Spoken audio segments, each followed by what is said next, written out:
Meningitis মানে হচ্ছে মস্তিষ্কের আমাদের বাইরের দিকে একটা কাভারিং থাকে, আবরণ থাকে, যাকে আমরা বলি মেনিনজেস।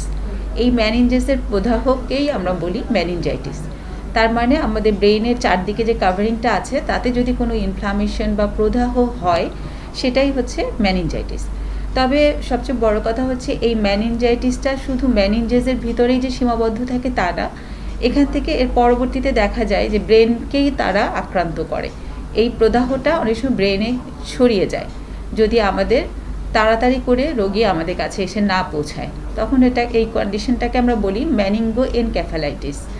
এবং শিশুদের এই মেনিনগো এনকেফ্যালাইটিস একটা দুরারোগ্য ব্যাধি হিসাবে আমরা ধরে রাখি, কারণ সারা বিশ্বে প্রতি বছর দেখা যায় যে প্রায় 12 লক্ষ শিশু এই মেনিনজাইটিসে আক্রান্ত হয় এবং এদের মধ্যে